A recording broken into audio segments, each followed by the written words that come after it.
आइए नज़र डालते हैं सिंह निवास में। सुरेश जी और कुसुम जी को बेटे ही हैं। सुरेश जी अपनी कॉलोनी में बड़े जाने माने व्यक्ति हैं। सुरेश जी अनुशासन प्रिय व्यक्ति हैं। उनका हर काम समय से पहले ही हो जाता। पूरे कॉलोनी वाले उनके रहन सहन के तरीके और उनका दूसरों के प्रति व्यवहार से प्रभावित थे। सुरेश जी वैसे सरकारी कॉलेज के प्रोफेसर थे। सुरेश जी रोज सुबह धर्मपत्नी कुसुम जी के साथ मॉर्निंग वॉक के लिए निकल जाते।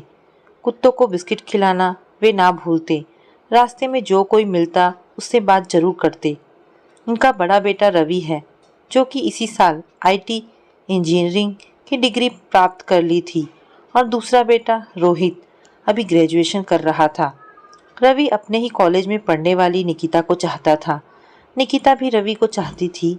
दोनों जब कॉलेज में साथ पढ़ते थे, तभी से दोनों ने ठान लिया था कि शादी तो हम एक दूसरे से ही करेंगे। कुसुम जी बड़े प्यार से बेटे को टिफिन बनाकर देती। रवि हमेशा आधा निकिता को ही खिलाता। रवि और निकिता का इश्क पूरे यूनिवर्सिटी में प्रसिद्ध था। अब दोनों को इंजीनियरिंग की डिग्री हासिल हो चुकी थी। आज रविवार का दिन था। आज निकिता और रवि ने मिलने का प्रोग्राम बनाया था। रविवार के दिन सभी घर पर मौजूद रहते हैं, इसीलिए कुसुम जी ने सबकी पसंद का नाश्ता बनाया था। नाश्ता समयानुसार डाइनिंग टेबल पर लग चुका था और सबसे पहले सुरेश जी आकर बैठ गए थे। थोड़े समय बाद छोटा बेटा रोहित भी आ गया। अब नाश्ता कुसुम जी परोसने लगी। अरे रुको, रवि को तो बुलाओ, सुरेश जी ने कहा।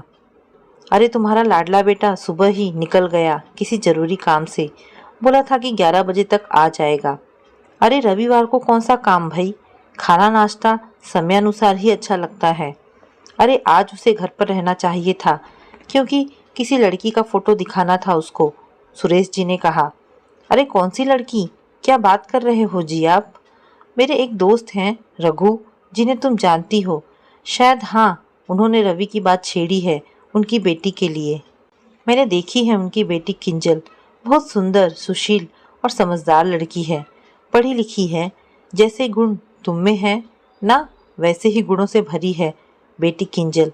बस तुम्हारा लड़का पसंद कर ले और लड़की भी पसंद कर ले तो बात बन जाए। मगर जी अभी तो नौकरी पर भी नहीं लगा है। अरे शादी की उम्र हो चुकी है रवि की, ज़्यादा देर करना ठीक नहीं है। और इतनी अच्छी डिग्री है उसके पास, यूँ नौकरी मिल जाएगी। वहीं दूसरी ओर रवि और निकिता एक गार्डन में बैठकर बातें कर रहे थे। रवि, अब हमारी डिग्री भी पूरी हो गई है। अब क्या? अब हमें अपने घर वालों को बता देना चाहिए कि हम एक दूसरे से ही शादी करेंगे, निकिता ने कहा। हाँ हाँ निकिता, मैं आज ही मम्मी पापा से बात करूँगा। सिंह निवास में सभी बैठे हुए टीवी पर चल रही समाचार का आनंद ले रहे थे। तभी रवि के घर में घुसते हुए सबका ध्यान बटा। आ गए बेटा, चलो हाथ मुंह धो लो, मैंने तुम्हारे पसंद के इडली सांभर बनाए हैं। नहीं मम्मी, आप इधर बैठिए, मुझे आप सभी से कुछ ज़रूरी बात करनी है, मुस्कुराते हुए रवि ने कहा। हाँ हाँ बोलो, क्या बात हुई? सुरेश जी ने उत्सुकतावश कहा। वो पापा वो पापा, मैं चाहता हूँ कि आप लोग निकिता के पापा और मम्मी से हमारी शादी की बात करो। पापा, मैं निकिता को बहुत चाहता हूँ और वो मेरे साथ मेरे ही कॉलेज में पढ़ती है। क्या क्या बोल रहे हो? और सुरेश जी उठ खड़े हुए। तुम्हारी इतनी हिम्मत, मैंने तुम्हारे लिए लड़की देख रखी है।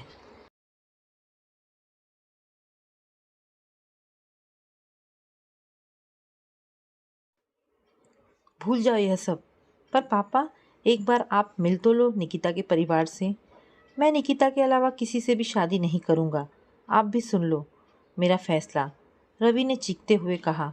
गुस्से से तिल मिलाते हुए अशोक जी ने एक जोरदार तमाचा जड़ दिया रवि को। तुम्हारी इतनी हिम्मत, आज तुम्हें पढ़ाया लिखाया और तुम्हें इस काबिल बनाया ताकि तुम मेरे खिलाफ ही बगावत पर उतर आओ। जैसे ही वो एक और तमाचा रवि को जड़ने गए, तभी कुसुम जी बीच में आ गई। अरे अब क्या जान ले लोगे? और उन्होंने रवि का हाथ पकड़कर उसे ऊपर कमरे में ले गई। हफ्ते भर बाद रवि की मुलाकात जब निकिता से हुई तो रवि का रुआंसा चेहरा देखकर निकिता ने कारण जानना चाहा। क्या हुआ तुम्हें? इतने उदास क्यों लग रहे हो? जब रवि ने कुछ जवाब नहीं दिया तो निकिता ने अपनी बात जारी करते हुए कहा। पता है पापा तुमसे मिलना चाहते हैं। मैंने तुम्हारी सारी अच्छाइयाँ गिनवा दी और पापा तुमसे मिलने के बाद तुम्हारे माता पिताजी से भी मिलना चाहेंगे। बोलो कब का दिन तय करूं? अगले संडे?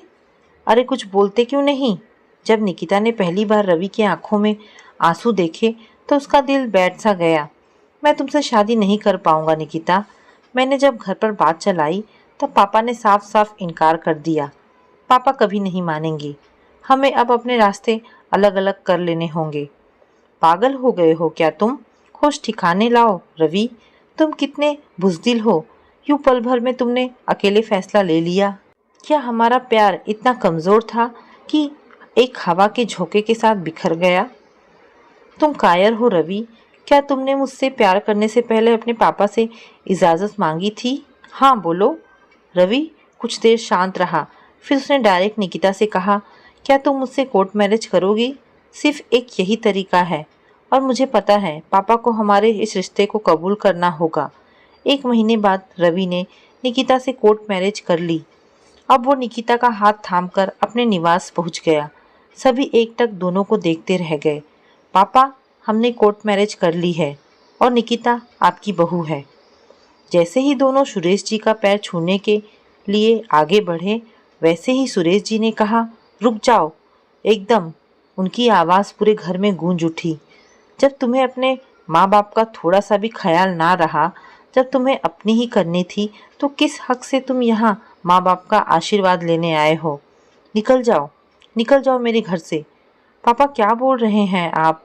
मुझे इतनी बड़ी सज़ा तो ना दीजिए। मम्मी आप कुछ बोलती क्यों नहीं?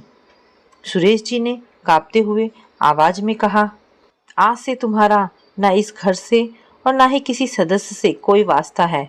हम सब आज इसी वक्त से तुम्हारे लिए मर गए हैं समझो।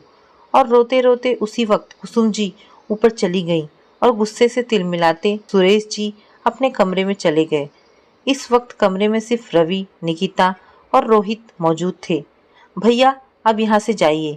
जब आपने ऐसा कदम उठाया तभी आपको सोचना चाहिए था। अब हमारी इज्जत का और तमाशा मत करिए और हाँ भूल कर भी वापस मत आना। रवि को ऐसा लग रहा था जैसे यह सब एक सपना चल रहा है। तभी निकिता ने रवि से कहा, रवि चलो यहाँ से।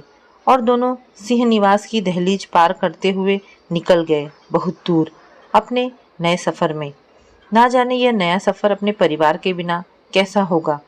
उसके बाद से रवि ने एक प्रण लिया कि जब तक पापा और मम्मी में से किसी ने भी अगर उसे घर वापस बुलाया तभी वो वापस आएगा। कुछ दिन दोनों निकिता के पिताजी के सहारे रहे। चूँकि रवि और निकिता के पास अच्छी डिग्री थी तो उन्हें अच्छी नौकरी मिल गई। यहाँ सिंह निवास में धीरे धीरे सब सामान्य हो गया। सुरेश जी और कुसुम जी बिना रवि के ही जिंदगी जीने लगे। ऊपर से दोनों दिखाते हैं कि जैसे वे अपने बेटे को हमेशा के लिए भूल गए हैं, किंतु उनको अंदर ही अंदर एक पीड़ा सताती। फिर भी अपने जिद के आगे सुरेश जी खड़े रहे। एक दिन दोनों के ही बीच वार्तालाप हो रही थी। रवि ने हमारी इज्जत, मान सम्मान सब कुछ मिट्टी में मिला दिया। जहाँ पूरे कॉलोनी में मैं सिर उठाकर चलता था, आज उसी बेटे की वजह से मैं बाहर निकलने से भी कतराता हूँ। हर कोई जिन्हें नहीं पता मुझसे यही पूछते हैं कि रवि कहाँ गया, क्यों गया। ना जाने ऐसे ढेरों प्रश्न लोग पूछते हैं। अब मैं क्या बताऊं कि मेरा बेटा लड़की भगाकर लाया था और मैंने उससे सारे रिश्ते नाते तोड़ लिए। तभी कुसुम जी ने कहा, छोड़िए इन सब बातों को। लोगों को तो इन सब बातों से ही मज़ा आता है। धीरे धीरे वक्त गुजरता गया। कुसुम जी बहुत कोशिश करती रवि का पता लगाने की, मगर उन्हें कुछ पता नहीं चलता। इतने सालों में रोहित ने भी अपनी उच्च शिक्षा के लिए बाहर पढ़ने जाने की इच्छा जताई, मगर सुरेश जी ने साफ साफ मना कर दिया। फिर भी बेटे के मोह में कुसुम जी ने पति को मना ही लिया। अरे जाने दो बेटे को, आखिर सिर्फ 2 सालों का ही बात है। आपका बेटा आपका सिर ऊंचा करके ही आएगा। सुरेश जी ने कहा, अब हमारी सारी उम्मीदें रोहित से ही जुड़ी हुई है। एक बेटे से तो हम धोखा खा ही चुके हैं, अब यह दिल और धोखा नहीं खा सकता। सारी फॉर्मेलिटी पूरी करने के बाद रोहित का एडमिशन जर्मनी के एक यूनिवर्सिटी में हो गया और वो जर्मनी 2 सालों के लिए चला गया। रोहित जर्मनी हर दिन 2 बार जरूर फ़ोन करता। धीरे धीरे साल भर निकल गए। अब सुरेश जी भी रिटायर्ड हो गए। सारे जरूरी संबंधित कागजात की प्रक्रिया पूरी करने के बाद उन्हें रिटायरमेंट मिला और हर महीने पेंशन मिलना आरंभ हो गया। अब तो सुरेश जी घर पर ही रहते और पत्नी का घर के कामों में हाथ बटाते। सारा घर एकदम सूना सूना सा लगता। इन्हीं सालों में सुरेश जी रोहित को पैसे भिजवा देते और एक्स्ट्रा फीस भी। यहाँ रवि बहुत ही शिद्दत और जुनून से आगे बढ़ रहा था। अपने पिताजी के हर एक एक शब्द उसके कानों में गूंजते। यही शब्द उसे सोने नहीं देते और आगे बढ़ने के लिए मजबूर कर देते। अपने ही ऑफिस से उसे अमेरिका में काम करने का मौका मिला और वो निकिता के साथ अमेरिका में बस गया। यहाँ रोहित की पढ़ाई भी जर्मनी में पूरी हो गई और वो वापस आने के बजाय वहीं पर इंटर्नशिप करने लगा। यह खबर सुनकर सुरेश जी भौचक्के हो गए। रोहित तो सिर्फ पढ़ने गया था, मगर ये जॉब कहाँ से आ गई? जॉब यहाँ अपने देश में भी तो हो सकता है। कुसुम जी पति को समझाती हैं कि यह उसके फ्यूचर के लिए अच्छा ही रहेगा और कौन सा वहीं रहेगा। और रोहित ने बताया कि उसका वीज़ा 6 महीने में ख़त्म हो जाएगा और वो वापस भारत लौट आएगा। उसका इरादा सिर्फ एक्सपीरियंस लेना है। धीरे धीरे 2 महीने भी बीत गए। अब रोहित पहले जैसे फ़ोन नहीं करता और ना ही ज़्यादा बात करता। एक दिन अचानक फ़ोन में नोटिफिकेशन बजा। जैसे ही देखा तो रोहित व्हाट्सएप पर कुछ भेजा था। खोलकर देखा तो उसने एक लड़की की फ़ोटो भेजी थी। पापा, यह शिरीन है। पापा, यह आपकी बहू है। मैंने शिरीन से शादी कर ली है और मैं एक नई नौकरी ज्वाइन कर चुका हूँ और मैं भारत वापस कभी नहीं लौटूंगा। अच्छा पैकेज है और मैं जल्दी आप दोनों को भी यहाँ लाने का जल्द से जल्द बंदोबस्त करूँगा। प्रणाम। यह शब्द पढ़ने के बाद उन्होंने कुछ रिएक्ट ही नहीं किया। शायद उन्हें कोई आशा ही नहीं थी इस बेटे से भी। शायद इतना दिल बेटे से लगाया था। शायद धोखा मिलना लाजमी था। उसके बाद से ना सुरेश जी ने और ना कुसुम जी ने कभी बेटे से फ़ोन पर कोई बात की। अच्छा चलिए, आज से हम कोई उदासी वाली बात नहीं करेंगे। आपके लिए सिर्फ मैं रहूँगी और मेरे लिए सिर्फ आप। पलटकर कुसुम जी आंसू पोंछकर ऊपर से खुश थी, पर सुरेश जी को देखकर मन महसूस कर रह जाती थी। अपनों द्वारा दिए गए दुख से सुरेश जी बहुत दुखी थे। दिन ब दिन वह कमज़ोर होते जा रहे थे। कुसुम जी अब सुरेश जी का पहले से भी ज़्यादा ख्याल रखती। फिर भी अपने छोटे बड़े द्वारा दिए हुए घाव से वह उभर नहीं पा रहे थे। एक दिन उन्हें जबरदस्त दिल का दौरा पड़ गया। यह सब देखकर कुसुम जी घबरा सी गईं। उन्हें तो कुछ समझ ही नहीं आ रहा था कि वो क्या करे। फिर भी उन्होंने हिम्मत जुटाते हुए और पड़ोसी लोगों की मदद से उन्हें हॉस्पिटल लेकर गई। समय से हॉस्पिटल पहुंच जाने पर उनकी जान बच गई। कुछ दिनों बाद उनको हॉस्पिटल से छुट्टी मिल गई। जितना कुछ जमा पूंजी था वो सब कुछ रोहित को जर्मनी में पढ़ाने से लेकर कुछ हॉस्पिटल के खर्च में ख़त्म हो गया। अब मात्र हर महीने के पेंशन से खर्च चलना था। अगर कुछ बड़ा हादसा फिर से हो गया तो कहाँ से पैसा आएगा। एक दिन वो सुरेश जी के साथ मंदिर गई थी। मंदिर से लौटकर वो वापस घर आए तब रात को बिस्तर पर बेहोश पति को देखकर तुरंत कुसुम जी ने डॉक्टर को बुलाया। डॉक्टर ने कहा, भाभी, सदमा गहरा लगा है। हो सकता है दिमाग पर कुछ असर हो। आप एक बार इनका दिमाग का जांच करवा दे। शायद कुछ असली कारण पता चल जाए। अब तो सुरेश जी किसी को पहचान भी नहीं रहे थे। जन्म जन्म की साथी को ही भूल गए थे। आगे की जांच में डॉक्टर ने उन्हें कुछ दिन मानसिक चिकित्सालय में रहने की सलाह दी। कितना डर गई थी कुसुम जी।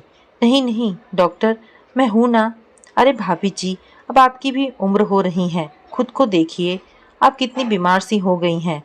वहाँ प्रॉपर केयर से सुरेश जी जल्दी से ठीक हो जाएंगे ना। चाहते हुए भी उन्होंने रोहित को फ़ोन लगाया, पर उसका फ़ोन नहीं लगा।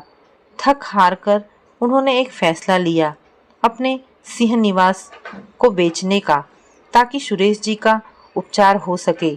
एक दिन वो सोच में डूबी ही थी कि दरवाजे की घंटी बजी। उन्होंने दरवाज़ा खोला तो देखा कि रवि का बचपन का दोस्त उदय था। उसने पैर छुए और कुसुम जी ने आशीर्वाद दिया। आंटी जी, रवि कहाँ है? मैं उसी से मिलने खास आया हूँ। उसका नंबर नहीं मिला और ना ही वो फेसबुक खोलकर देखता है। मैंने उसे हजारों मैसेजेस किए हैं। कहाँ है वो? कुसुम जी ने सारी बातें उदय को बता दी। क्या आंटी, सच में अभी तक अंकल को देखने नहीं आया? शर्म आती है मुझे ऐसे दोस्त पर। नहीं नहीं बेटा, इसमें उसकी कोई गलती नहीं है। वो तो बेचारा कुछ जानता ही नहीं है। अगर वो जानता तो वो पक्का आता। हमने ही उसे घर से निकाल दिया था। वो तो मुझसे बोलकर गया था कि जब तक आप लोग मुझे नहीं बुलाओगे मैं तब तक नहीं आऊँगा। ठीक है आंटी जी, मैं अब रवि को यहाँ लाकर रहूँगा। उदय ने बहुत कोशिश करके रवि का पता लगा ही लिया। उसने रवि को अमेरिका फ़ोन लगाया और उसे सारी घटनाक्रम बता दिया। जब रवि को अपने पापा की हालत का पता चला तो वो अगले ही फ्लाइट से अकेले आ गया। जब रवि घर पहुंचा तो कुसुम जी के गले लगकर फूट फूट कर रोने लगा। मम्मी, मुझे माफ़ कर दो। पापा के हालत का जिम्मेदार मैं ही हूँ। नहीं बेटा, गलती हमारी ही थी। रवि ने आते ही हालात का जायजा लिया और बड़े हॉस्पिटल में सुरेश जी का इलाज करवाया। धीरे धीरे उनकी हालत सुधरने लगी। अब वो सबको पहचानने लगे। जब उन्होंने रवि को अपने पास देखा तो वे रोने लगे। उनको रोता देख रवि उनको सांत्वना देने लगा। पिताजी, अब मैं आ गया हूँ। अब मैं कभी आपको छोड़कर नहीं जाऊँगा। चाहे आप मुझे फिर से भगा दे, फिर भी मैं आपके साथ कभी नहीं छोड़ूंगा।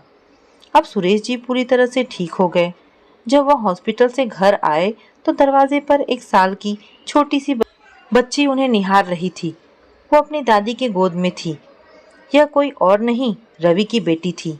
तभी निकिता ससुर जी को प्रणाम करने लगी। पापा जी, आप आज से निश्चिंत हो जाइए। आज से यह आपकी बेटी आपका पूरा घर संभालेंगी। बस आप और मम्मी जी अपना आशीर्वाद हम पर बनाए रखें।